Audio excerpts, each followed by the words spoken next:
ഒരു അക്കൗണ്ടിങ് സോഫ്റ്റ്വെയറിൽ എന്താണ് മാസ്റ്റേഴ്സ്, എന്താണ് മാസ്റ്റർ ഡാറ്റ? ഒരു ട്രാൻസാക്ഷൻ റെക്കോർഡ് ചെയ്യുന്നതിന് ആവശ്യമായ ഡീറ്റെയിൽസിനെയാണ് നമ്മൾ മാസ്റ്റേഴ്സ് എന്ന് പറയുന്നത്. അതൊരു പക്ഷേ നമ്മുടെ കസ്റ്റമർ ആവാം, സപ്ലയർ ആവാം, എക്സ്പെൻസ് എന്നിങ്ങനെ വരുന്ന chart of accounts, list of inventory, സ്റ്റോക്കിലേക്ക് വരുമ്പോൾ സ്റ്റോക്ക് ഐറ്റത്തിന്റെ ഡീറ്റെയിൽസ്, ഐറ്റത്തിന്റെ പേര്, ഐറ്റം ഗ്രൂപ്പ്, അതെങ്ങനെ മെഷർ ചെയ്യുന്നു, യൂണിറ്റ് ഓഫ് മെഷേഴ്സ്, ഇതെല്ലാമാണ് മാസ്റ്റേഴ്സിൽ വരുന്നത്. ടാലി സോഫ്റ്റ്വെയറിൽ മാസ്റ്റർ ഡാറ്റ എങ്ങനെ ക്രിയേറ്റ് ചെയ്യാമെന്നുള്ളത് നമുക്കിവിടെ നോക്കാം. ടാലിയിൽ ഒരു കമ്പനി എങ്ങനെ ക്രിയേറ്റ് ചെയ്യാമെന്നത് മറ്റൊരു വീഡിയോയിൽ മുമ്പ് നമ്മൾ പറഞ്ഞിട്ടുള്ളതാണ്. ഇവിടെ കാണുന്ന ലിങ്കിൽ ക്ലിക്ക് ചെയ്ത് ആവശ്യമെങ്കിൽ നിങ്ങൾക്ക് ആ വീഡിയോ കാണാവുന്നതാണ്. അപ്പോൾ ഞാൻ ആദ്യം കമ്പനിയോട് ഓപ്പൺ ചെയ്യുക. C trading company for masters create ചെയ്തിട്ടുണ്ട്. യൂസർ നെയിം പാസ്വേഡ് കൊടുക്കുന്നു. വൺസ് നമ്മുടെ കമ്പനി ഓപ്പൺ ചെയ്ത് കഴിഞ്ഞിട്ടുണ്ടെങ്കിൽ ഗേറ്റ് ഓഫ് ടാലി എന്നുള്ള മെനുവിലേക്കാണ് പോകുന്നത്. അവിടെ masters, transactions, utilities and reports എന്നുള്ള 4 ഹെഡുകൾ കാണാൻ പറ്റുന്നതാണ്. അവിടെ മാസ്റ്റേഴ്സ് എന്നുള്ള മെനുവിനകത്ത് create alter chart of accounts എന്നുള്ള കാണാം. അപ്പോൾ നമുക്ക് ചാർട്ട് ഓഫ് അക്കൗണ്ട്സ് എന്നുള്ള മെനുവിലേക്ക് ആദ്യം പോവാം. ചാർട്ട് ഓഫ് അക്കൗണ്ട്സ് എന്നുള്ള മെനുവിൽ പോയി കഴിഞ്ഞിട്ടുണ്ടെങ്കിൽ അവിടെ അക്കൗണ്ടിംഗ് മാസ്റ്റേഴ്സിന്റെ ഡീറ്റെയിൽസ് ആണ് കാണാൻ പറ്റുന്നത്. Group, ledger, voucher type, currencies, budget, സ്കനഡി എന്നുള്ള ഡീറ്റെയിൽസ് ആണ് കാണാം. അപ്പൊ നമുക്ക് ആദ്യം ഇവിടെ ഗ്രൂപ്പ്, ലെജർ, വാച്ച് ടൈപ്പ് ഇത് മൂന്നും എന്താണെന്ന് നോക്കാം. ആദ്യമായിട്ട് നമുക്ക് ലെജർ എന്താണെന്ന് നോക്കാം. ലെജർ എടുത്തു കഴിഞ്ഞിട്ടുണ്ടെങ്കിൽ ഇവിടെ കാണുന്നത് ഗ്രൂപ്പും ലെജറും കൂടിയുള്ള ഒരു കോമ്പിനേഷൻ ആണ്. ഇതിലൂടെ നാരോ ലെറ്ററിൽ കാണുന്നുണ്ടല്ലോ. ഇവിടെ ഇപ്പോൾ ക്യാഷ് ഞാൻ സെലക്ട് ചെയ്ത് നിർത്തില്ല, ഇതൊരു ലെജറാണ്. അതേപോലെ പ്രോഫിറ്റ് ആൻഡ് ലോസ് അക്കൗണ്ട് എന്ന് പറഞ്ഞാൽ മറ്റൊരു ലെജർ കൂടെ നിങ്ങൾക്ക് ഇവിടെ കാണാൻ പറ്റും. ഇതിന് പുറമെ വരുന്ന ബാക്കി ലെജറുകളെല്ലാം നമ്മളിവിടെ മാനുവൽ ക്രിയേറ്റ് ചെയ്യണം. അപ്പൊ ഗ്രൂപ്പ് എന്താണെന്ന് വെച്ച് കഴിഞ്ഞിട്ടുണ്ടെങ്കിൽ നമ്മളൊരു ലെജർ ക്രിയേറ്റ് ചെയ്യുമ്പോൾ ഇത് എന്തിനെ ബേസ് ചെയ്തിട്ടുള്ള ഒരു ലെജർ ആണെന്ന് ഡിഫൈൻ ചെയ്യുന്നതാണ് ഗ്രൂപ്പ്. ഫോർ എക്സാമ്പിൾ, നമ്മളൊരു കസ്റ്റമറിനെയാണ് ക്രിയേറ്റ് ചെയ്യുന്നത്. സിസ്റ്റത്തിന് അറിയില്ല നമ്മൾ ക്രിയേറ്റ് ചെയ്യാൻ പോകുന്ന ഒരു കസ്റ്റമർ ആണോ, സപ്ലയർ ആണോ, ഒരു ഇൻകം ആണോ, എക്സ്പെൻസ് ആണോ, അസറ്റ് നേച്ചർ വരുന്നത്, ലൈബിലിറ്റി നേച്ചർ വരുന്നതായ മറ്റെന്തെങ്കിലും ആണോ എന്നുള്ളത് ഒരു സിസ്റ്റത്തിന് അറിയില്ല. അപ്പൊ സിസ്റ്റത്തിനെ ഡിഫൈൻ ചെയ്ത് കൊടുക്കാൻ വേണ്ടിയിട്ടുള്ളതാണ് ഗ്രൂപ്പ്. ബൈ ഡിഫോൾട്ട് ടാലിയിൽ 28 നമ്പർ ഓഫ് ഗ്രൂപ്പ്സ് ഉണ്ട്. അതാണ് നിങ്ങൾക്ക് ഇവിടെ കാണുന്നത്. ഈ 28 നമ്പർ ഓഫ് ഗ്രൂപ്പ്സിന് പുറമെ നമുക്ക് സബ് ഗ്രൂപ്പുകളും മെയിൻ ഗ്രൂപ്പുകളും എല്ലാം ക്രിയേറ്റ് ചെയ്യാൻ പറ്റും. പക്ഷെ കൂടുതലും അങ്ങനെ ക്രിയേറ്റ് ചെയ്യേണ്ട ആവശ്യം വരുന്നില്ല. ചില കേസുകളിൽ മാത്രമാണ് മെയിൻ സബ് ഗ്രൂപ്പുകൾ ക്രിയേറ്റ് ചെയ്യേണ്ടി വരുന്നുള്ളൂ. അപ്പൊ നമുക്ക് ഒരു ലെജർ എങ്ങനെ ക്രിയേറ്റ് ചെയ്യാം എന്നുള്ളത് നോക്കാം. ഇവിടെ ആദ്യം ക്രിയേറ്റ് എന്നുള്ള മെനുവിലേക്ക് പോകുന്നു. ക്രിയേറ്റ് എന്നുള്ള മെനുവിൽ ലെജർ സെലക്ട് ചെയ്യുന്നു. മനസ്സിൽ ലെജർ സെലക്ട് ചെയ്ത് കഴിഞ്ഞിട്ടുണ്ടെങ്കിൽ ലെജർ ക്രിയേഷൻ ആണ് നമുക്ക് കിട്ടുന്നത്. അവിടെ ഒരു ലെജറിന്റെ പേര്, ഞാനൊരു കസ്റ്റമർ ലെജർ ക്രിയേറ്റ് ചെയ്യാണ്. കസ്റ്റമർ ഇപ്പൊ ഞാൻ നേരത്തെ പറഞ്ഞ പോലെ തന്നെ സിസ്റ്റത്തിന് നമ്മൾ എന്താണ് ക്രിയേറ്റ് ചെയ്യുന്നുള്ള അറിയില്ല. അപ്പൊ നമ്മൾ ആ ക്രിയേറ്റ് ചെയ്യുന്നത് എന്താണെന്ന് ഡിഫൈൻ ചെയ്യാനായിട്ട് ഗ്രൂപ്പ് നമ്മളിവിടെ സെലക്ട് ചെയ്യേണ്ടതുണ്ട്. ഗ്രൂപ്പ് സെലക്ട് ചെയ്യാൻ എന്താ ചെയ്യേണ്ടത്? ഇവിടെ നമ്മളുടെ ഏതോ ഗ്രൂപ്പ് എന്നുള്ളത് ടൈപ്പ് ചെയ്ത് കൊടുക്കുക. കസ്റ്റമർ വരുന്നത് സൺട്രി ഡക്ടർ എന്ന് പറഞ്ഞ ഒരു അക്കൗണ്ടിങ് ഗ്രൂപ്പിനാണ്. അപ്പൊ ഡക്ടർ എനിക്ക് അങ്ങനെ വേണമെങ്കിൽ ഇവിടെ സോർട്ടിങ് എടുക്കാൻ പറ്റും. SUNDRY എന്ന് വെച്ച് കഴിഞ്ഞാലും നമുക്ക് സൺട്രി ഡക്ടർ എന്നുള്ളത് സെലക്ട് ചെയ്യാം. അതേപോലെ തന്നെ DBTOR. അപ്പൊ നമുക്കറിയാവുന്ന ഏതെങ്കിലും ഒരു കീവേഡ് വെച്ച് ടൈപ്പ് ചെയ്തുകൊണ്ട് ആ ഗ്രൂപ്പ് നമുക്ക് അവിടെ സെലക്ട് ചെയ്യാം. ഇത്ര തന്നെയാണ് വരുന്നുള്ള സൺട്രി ഡക്ടർ എന്നുള്ള ഗ്രൂപ്പ് ഞാനിവിടെ ക്രിയേറ്റ് ചെയ്തു. കൂടുതൽ ഡീറ്റെയിൽസ് വേണ്ടല്ല ഞാൻ ഇവിടെ കൊടുക്കുന്നു. ഇപ്പൊ PO ബോക്സ് ഉണ്ട്, മൊബൈൽ നമ്പർ കൊടുക്കാറുണ്ട്, വാട്സപ്പ് ചെയ്യാനുണ്ടെങ്കിൽ വാട്സപ്പ് നമ്പർ ഇവിടെ നമുക്ക് സെറ്റ് ചെയ്യാം. കോൺടാക്ട് ഡീറ്റെയിൽസ് അടിച്ചുകൊണ്ട് എനേബിൾ ചെയ്യാം. കോൺടാക്ട് നെയിം, ഫോൺ നമ്പർ, മറ്റുള്ള ഡീറ്റെയിൽസ് നമുക്ക് ഇവിടെ കാണാം. ആവശ്യമുള്ളതൊക്കെ നമുക്ക് ഇവിടെ കൊടുക്കാം. ദെൻ കസ്റ്റമറുടെ രജിസ്ട്രേഷൻ ടൈപ്പ് ആണ് വരുന്നത്. അത് വാറ്റ് രജിസ്ട്രേഷൻ്റെ ആണ്. 2 തരത്തിലുള്ള രജിസ്ട്രേഷൻ വരുന്നുണ്ട്. ഒന്ന് രജിസ്റ്റേർഡ് കസ്റ്റമർ ഉണ്ട്, മറ്റൊന്ന് അൺരജിസ്റ്റേർഡ് കസ്റ്റമർ ഉണ്ട്. രജിസ്റ്റേർഡ് ആണെങ്കിൽ റെഗുലർ എന്ന് സെലക്ട് ചെയ്യാം. അൺരജിസ്റ്റേർഡ് ആണെങ്കിൽ അൺരജിസ്റ്റേർഡ് എന്നുള്ള സെലക്ട് ചെയ്യുക. TR അടിച്ചു കൊടുക്കുക. കസ്റ്റമറുടെ TR നമ്പർ ഇവിടെ അടിച്ചു കൊടുക്കുന്നത്. ഇതാണ് ഒരു ലെജർ ക്രിയേറ്റ് ചെയ്യുന്നത്. ഈ ഒരു മെത്തേഡ് തന്നെയാണ് നമുക്ക് എല്ലാ ലെജറുകളും ക്രിയേറ്റ് ചെയ്യാനായിട്ട് യൂസ് ചെയ്യേണ്ടത്. അപ്പൊ ഞാൻ ഇനി അടുത്തതായിട്ട് പറയാൻ പോകുന്നത്, നമ്മളൊരു ലെജർ ക്രിയേറ്റ് ചെയ്യുമ്പോൾ ഏത് ഗ്രൂപ്പുകളാണ് ക്രിയേറ്റ് ചെയ്യുന്നതെന്ന് ആദ്യം നമുക്ക് അറിഞ്ഞിരിക്കണം. അതിനായിട്ട് ഓരോ ഗ്രൂപ്പുകളും എന്തിനാണ് റെപ്രസെന്റ് ചെയ്യുന്നതെന്ന് നമ്മൾ അറിഞ്ഞിരിക്കേണ്ടതുണ്ട്. അപ്പോൾ ഞാനിവിടെ ചാർട്ട് ഓഫ് അക്കൗണ്ട്സിനകത്ത് പോയിട്ട് ഗ്രൂപ്പ് സെലക്ട് ചെയ്യാം. അപ്പോൾ നമുക്കിവിടെ കാണാൻ പറ്റും ഡിഫോൾട്ടായിട്ട് ടാലിയിലുള്ള ഗ്രൂപ്പുകൾ. ആദ്യം തന്നെ ഞാൻ പറയാം, ബ്രാഞ്ച് ഡിവിഷൻ. കൂടുതലൊന്നും പറയേണ്ട ആവശ്യമില്ല. കമ്പനിക്ക് മറ്റ് ബ്രാഞ്ചോ ഡിവിഷനോ ഒക്കെ ഉണ്ടെങ്കിൽ അതിന്റെ അക്കൗണ്ട്, അതിന്റെ ലെജർ ക്രിയേറ്റ് ചെയ്യുമ്പോൾ ബ്രാഞ്ച് ഡിവിഷൻ എന്നുള്ള ഗ്രൂപ്പാണ് സെലക്ട് ചെയ്യേണ്ടത്. നമ്മൾ നേരത്തെ കസ്റ്റമറിന്റെ സൺട്രി ഡക്ടർ സെലക്ട് ചെയ്തതിന് പകരം ബ്രാഞ്ച് ക്രിയേറ്റ് ചെയ്യുമ്പോൾ ബ്രാഞ്ച് ഡിവിഷൻ എന്നുള്ള ഗ്രൂപ്പ് സെലക്ട് ചെയ്യാം. ക്യാപിറ്റൽ അക്കൗണ്ട്, ഷെയർ ഹോൾഡേഴ്സിന്റെ ക്യാപിറ്റൽ. ഇപ്പോൾ ഷെയർ ഹോൾഡറെ ക്യാപിറ്റൽ അക്കൗണ്ട് എത്രയുണ്ട് എന്നുള്ളത് നമുക്ക് ക്രിയേറ്റ് ചെയ്യാനുണ്ടായിരിക്കും. അപ്പോൾ ഓരോ ഷെയർ ഹോൾഡേഴ്സിന്റെയും പേര് വെച്ചിട്ട് ക്യാപിറ്റൽ അക്കൗണ്ട് ക്രിയേറ്റ് ചെയ്യുമ്പോൾ ക്യാപിറ്റൽ എന്നുള്ളൊരു ഗ്രൂപ്പാണ്, ക്യാപിറ്റൽ അക്കൗണ്ട് എന്നുള്ള ഗ്രൂപ്പാണ് അവിടെ സെലക്ട് ചെയ്യേണ്ടത്. റിസർവ് ആൻഡ് സർപ്ലസ്, നമ്മുടെ പ്രോഫിറ്റിന്റെ ഒരു റിസർവ് നമ്മൾ വെക്കുന്നുണ്ടെങ്കിൽ അത് അണ്ടർ ക്യാപിറ്റലിൽ വരുന്നതാണ്. നമുക്കൊരു ട്രീ സ്ട്രക്ചർ അവിടെ കാണാൻ പറ്റും. റിസർവ് ആൻഡ് സർപ്ലസ് എന്നുള്ള ഗ്രൂപ്പാണ് അവിടെ സെലക്ട് ചെയ്യേണ്ടത്. അപ്പോൾ പ്രോഫിറ്റിന്റെ റിസർവ് എന്തെങ്കിലും നമ്മൾ മാറ്റി വയ്ക്കുന്നുണ്ടെങ്കിൽ റിസർവ് ആൻഡ് സർപ്ലസ് എന്നുള്ള ഗ്രൂപ്പാണ് ലെജർ ക്രിയേറ്റ് ചെയ്യുമ്പോൾ സെലക്ട് ചെയ്യേണ്ടത്. പിന്നെ കറണ്ട് അസറ്റ്സ് ആണ്. കറണ്ട് അസറ്റ്സിൽ നമുക്ക് വരുന്നത് bank account, cash in hand account, deposit asset, loans and advance asset, stock in hand, sundry debtors. ഇത്രയും കാര്യങ്ങളാണ് കറണ്ട് അസറ്റിന്റെ അണ്ടറിൽ വരുന്ന മറ്റു ഗ്രൂപ്പുകൾ. അപ്പോൾ കൂടുതൽ പറയേണ്ടി വരുന്നില്ല. അപ്പോൾ ഒരു കമ്പനിക്ക് ബാങ്ക് ഉണ്ടായിരിക്കാം, ഒന്നിലധികം ബാങ്ക് അക്കൗണ്ടുകളൊക്കെ ഉണ്ടാവും. ആ അക്കൗണ്ടുകൾ ക്രിയേറ്റ് ചെയ്യുമ്പോൾ, ലെഡ്ജർ ക്രിയേറ്റ് ചെയ്യുമ്പോൾ അണ്ടർ ബാങ്ക് അക്കൗണ്ട് കൊടുക്കുക. അതേപോലെ ക്യാഷ് ഇൻ ഹാൻഡ്, ഞാൻ നേരത്തെ പറഞ്ഞിരുന്നു, ഒരു ക്യാഷ് എന്നുള്ള ലെഡ്ജർ കമ്പനി ക്രിയേറ്റ് ചെയ്യുമ്പോൾ തന്നെ ഡിഫോൾട്ട് നമുക്ക് കിട്ടുന്നുണ്ട്. ഈ ക്യാഷ് എന്നുള്ള ലെഡ്ജറിന് പുറമെ അഡീഷണൽ പെറ്റി ക്യാഷ് അക്കൗണ്ടുകൾ എന്തെങ്കിലും ഒക്കെ ഉണ്ടെങ്കിൽ, അല്ലെങ്കിൽ ഒന്നിലധികം മെയിൻ ക്യാഷ് അക്കൗണ്ട് ഒക്കെ നമ്മൾ ഡീൽ ചെയ്യുന്നുണ്ട് എങ്കിൽ, വേറൊരു കേസ് വരുന്നത് ഓരോ സെയിൽസ്മാൻ്റെയിലും ക്യാഷ് ഉണ്ട് ഉള്ളൊരു കണ്ടീഷൻ വരാറുണ്ട്. അപ്പൊ അങ്ങനെയൊക്കെ വരുന്നുണ്ടെങ്കിൽ നമ്മൾ സെപ്പറേറ്റ് ക്യാഷ് ലെഡ്ജറുകൾ ക്രിയേറ്റ് ചെയ്യണം. അത് ക്രിയേറ്റ് ചെയ്യേണ്ട ക്യാഷ് ഇൻ ഹാൻഡ് എന്നുള്ള ലെഡ്ജറിന്റെ ഉള്ളിലാണ്. അതുപോലെ അടുത്ത് വരുന്നത്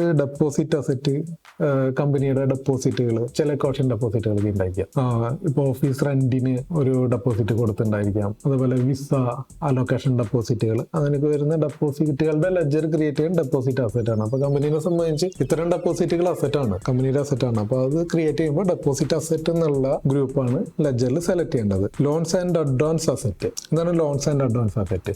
കമ്പനിയെ സംബന്ധിച്ചാലും നമുക്ക് രണ്ട് തരത്തിലുള്ള ലോൺ പറയാം. ഒന്ന് അസറ്റ് സൈഡിൽ നിൽക്കുന്ന, ഒന്ന് ലയബിലിറ്റി ഉണ്ടായിരിക്കും. അപ്പൊ കമ്പനി ഓൾറെഡി കൊടുത്തിട്ടുള്ള ലോണും അഡ്വാൻസ്. ഇപ്പോൾ ഫോർ എക്സാമ്പിൾ ഒരു സ്റ്റാഫിന് സാലറി അഡ്വാൻസ് കൊടുക്കും, നമുക്കൊരു ലോൺ അസറ്റാണ് വരുന്നത്, കമ്പനിക്ക് അസറ്റാണ്, തിരിച്ച് കിട്ടാറുള്ള പൈസയാണ്. അപ്പോൾ അങ്ങനെയുള്ള അക്കൗണ്ടുകൾ ക്രിയേറ്റ് ചെയ്യുമ്പോൾ ലോൺസ് അഡ്വാൻസ് അസറ്റ് എന്നുള്ള ഗ്രൂപ്പാണ് സെലക്ട് ചെയ്യേണ്ടത്. സ്റ്റോക്ക് ഇൻ ഹാൻഡ് എന്നുള്ളത് ടാലിയിൽ സ്റ്റോക്ക് മെയിൻറ്റെയിൻ ചെയ്യാത്ത കമ്പനിയാണെങ്കിൽ നമുക്ക് ഫിസിക്കലി സ്റ്റോക്ക് എടുത്ത് ആ സ്റ്റോക്കിന്റെ വാല്യൂ അപ്ഡേറ്റ് ചെയ്ത് കൊടുക്കാനായിട്ട് ഒരു ലെഡ്ജർ ആവശ്യം വരും. സ്റ്റോക്ക് ഇൻ ഹാൻഡ് അല്ലെങ്കിൽ ക്ലോസിംഗ് സ്റ്റോക്ക് എന്ന് പറഞ്ഞിട്ടുള്ള ലെഡ്ജറാണ് അതിനെ ക്രിയേറ്റ് ചെയ്യുന്നത്. ആ ലെഡ്ജർ ക്രിയേറ്റ് ചെയ്യുമ്പോൾ സ്റ്റോക്ക് ഇൻ ഹാൻഡ് എന്നുള്ള ഗ്രൂപ്പിന്റെ താഴെയാണ് കൊടുക്കുന്നത്. സൺട്രി ഡെപ്റ്റേഴ്സ് നമ്മളുടെ കസ്റ്റമേഴ്സ്, അല്ലെങ്കിൽ നമുക്ക് പൈസ കിട്ടാനുള്ളവർ, ഇതാണ് സൺട്രി ഡെപ്റ്റേഴ്സിൽ വരുന്നത്. കറന്റ് ലയബിലിറ്റിയിനകത്ത് പോയി കഴിഞ്ഞിട്ടുണ്ടെങ്കിൽ ഡ്യൂട്ടീസ് ആൻഡ് ടാക്സസ്, വാറ്റ്, ഇപ്പം ഇന്ത്യയിലാണെങ്കിൽ GST, അങ്ങനെയുള്ള ഡ്യൂട്ടീസ് നമ്മൾ കസ്റ്റമറുടെ കയ്യിൽ നിന്ന് കളക്ട് ചെയ്തിട്ട് ഗവൺമെന്റിന് പേ ചെയ്യാനുള്ളതാണ് ഡ്യൂട്ടീസ് എന്ന് പറയുന്നത്. അപ്പോൾ അതെല്ലാം വരുന്നത് ഡ്യൂട്ടീസ് ആൻഡ് ടാക്സ് ആണ്. അതിന്റെ മെയിൻ നേച്ചർ വരുന്നത് കറന്റ് ലയബിലിറ്റി ആണ് വരുന്നത്. പ്രൊവിഷൻസ്, നമ്മൾ മറ്റെന്തെങ്കിലും പ്രൊവിഷൻ ലെഡ്ജറുകൾ ക്രിയേറ്റ് ചെയ്യുന്നത് അത് വരുന്ന പ്രൊവിഷൻ എന്നുള്ള ഗ്രൂപ്പിന്റെ താഴെയാണ് വരുന്നത്. സൺട്രി ക്രെഡിറ്റേഴ്സ്, കസ്റ്റമേഴ്സ് അല്ലെങ്കിൽ നമ്മുടെ കമ്പനിയുടെ പേയബിൾസ്, ഇതെല്ലാം വരുന്നത് സൺട്രി ക്രെഡിറ്റേഴ്സിലാണ് വരുന്നത്. Direct expense and direct income, രണ്ട് ഗ്രൂപ്പ് നമുക്ക് കാണാൻ പറ്റും.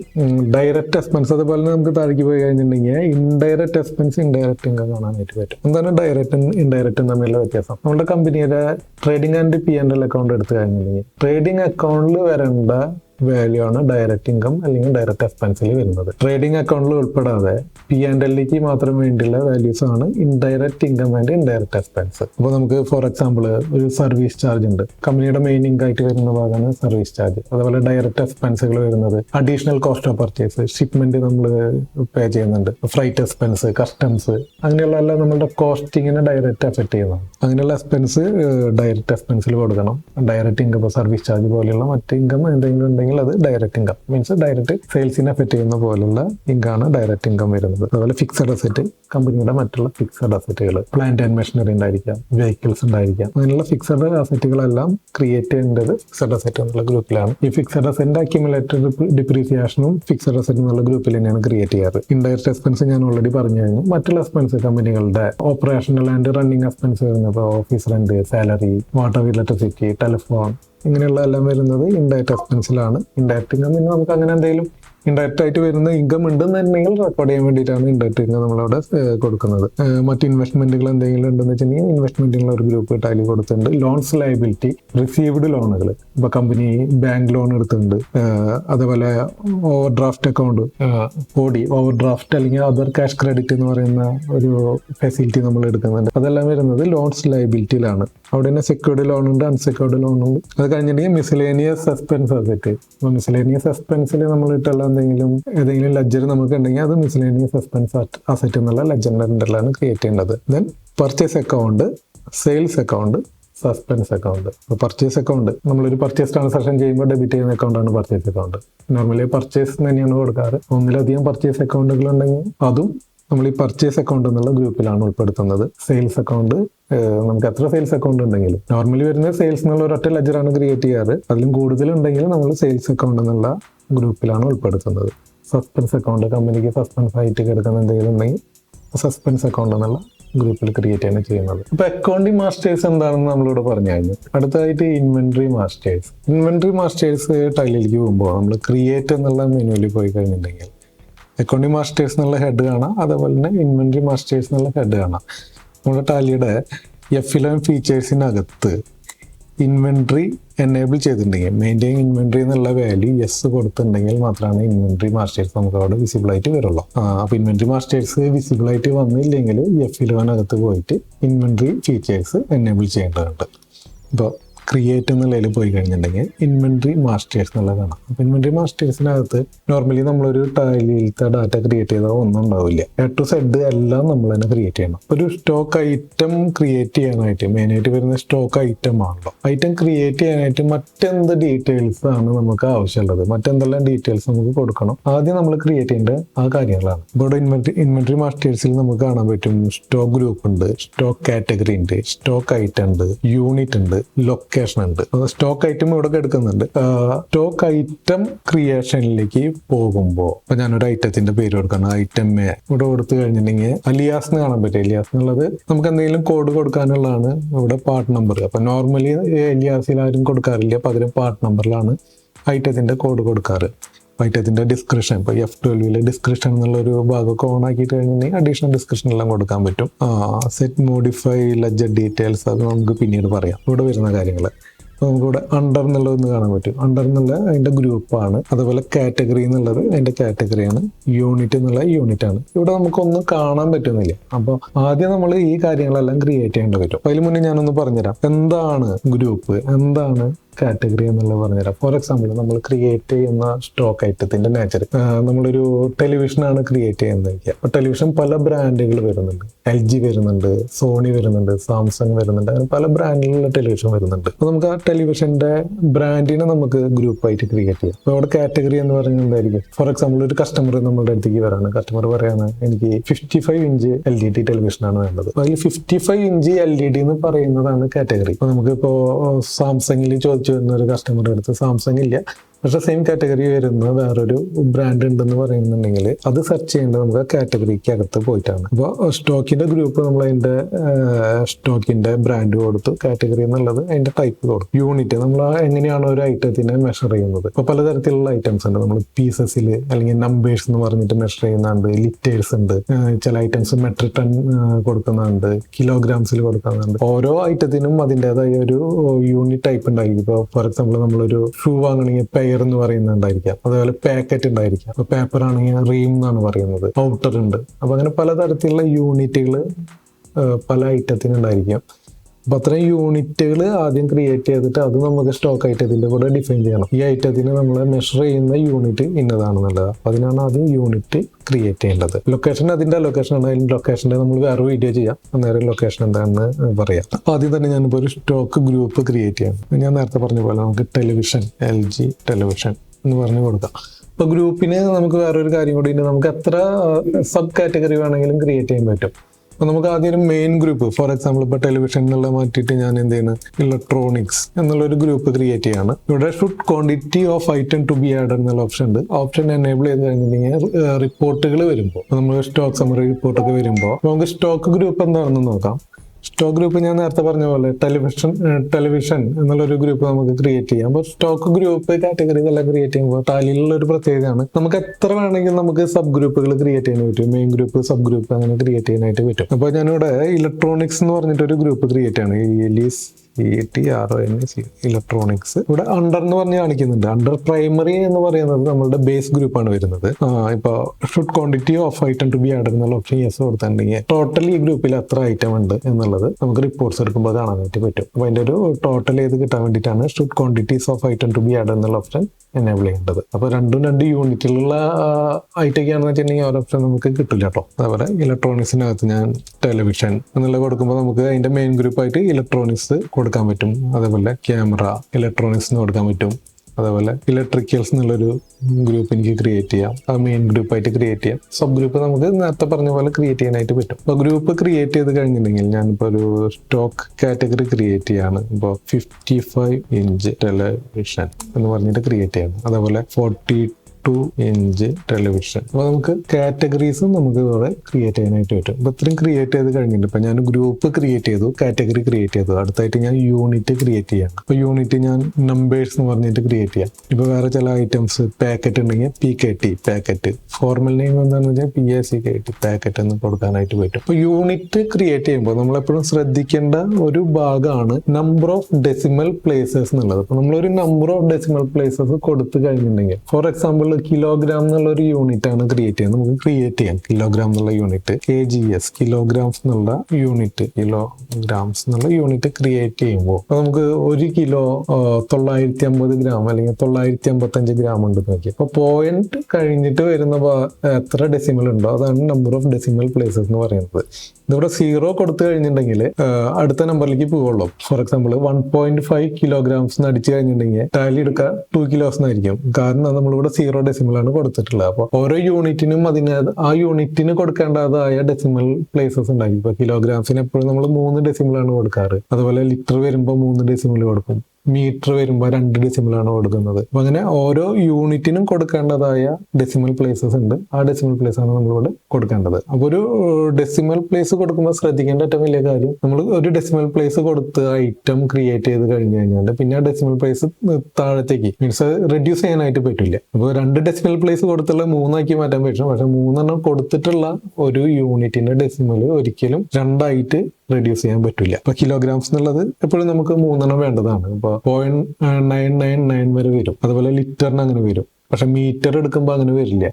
1.5 1.9 അങ്ങനെയൊക്കെയാണ് വരുന്നുള്ളൂ. അപ്പോൾ ഓരോ യൂണിറ്റിനും അതിന് അപ്രോപ്രിയേറ്റ് ആയിട്ടുള്ള അത്രയും ഡെസിമൽ പ്ലേസ് നമ്മളിവിടെ സെറ്റ് ചെയ്ത് കൊടുക്കേണ്ടതുണ്ട്. അപ്പോൾ അത് എപ്പോഴും കെയർഫുള്ളി ചെയ്യേണ്ട ഒരു കാര്യമാണ്. ഇത്രയും ചെയ്ത് കഴിഞ്ഞിട്ടുണ്ടെങ്കിൽ നമുക്ക് സ്റ്റോക്ക് ഐറ്റം ക്രിയേറ്റ് ചെയ്യാം. സ്റ്റോക്ക് ഐറ്റം ക്രിയേഷൻ ചെയ്യുമ്പോൾ ഐറ്റം അതിന്റെ പാർട്ട് നമ്പർ എന്താണെന്ന് വെച്ചാൽ നമുക്ക് ഇവിടെ കൊടുക്കാം. ബാക്കി ഡീറ്റെയിൽസ് ഇവിടെ കാണാം. ഇവിടെ അണ്ടർ ഇപ്പൊ ഞാൻ കൊടുക്കുന്നത് ടെലിവിഷൻ എന്നുള്ളതിന്റെ അണ്ടറിലാണ് കൊടുക്കുന്നത്. കാറ്റഗറി 42 ഇഞ്ച് ടെലിവിഷൻ ആണ്. അത് നമ്മൾ മെഷർ ചെയ്യുന്ന യൂണിറ്റ് നമ്പേഴ്സ് ആണ്.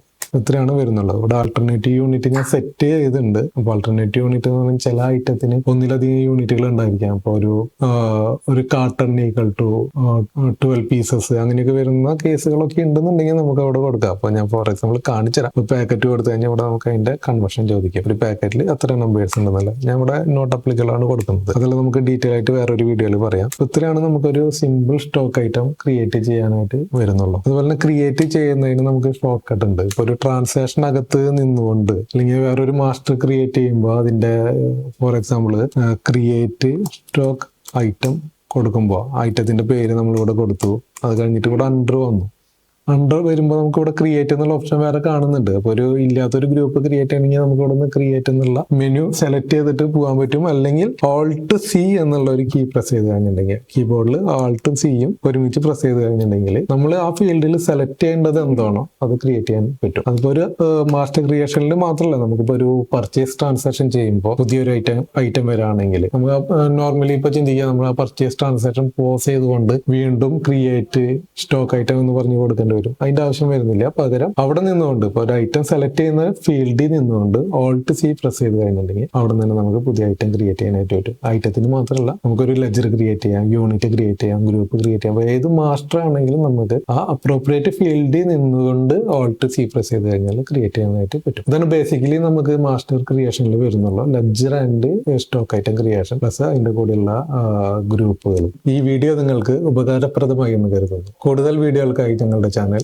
സബ്സ്ക്രൈബ് ചെയ്യുക. നിങ്ങളുടെ നിർദ്ദേശങ്ങളും നിങ്ങളുടെ ഡൗട്ടുകളും കൂടാതെ ടാലിയുമായി ബന്ധപ്പെട്ടുള്ള മറ്റു ടോപ്പിക്കുകൾ നിങ്ങൾക്ക് നിർദ്ദേശിക്കാമെങ്കിൽ കമന്റ് ആയിട്ട് രേഖപ്പെടുത്തുക.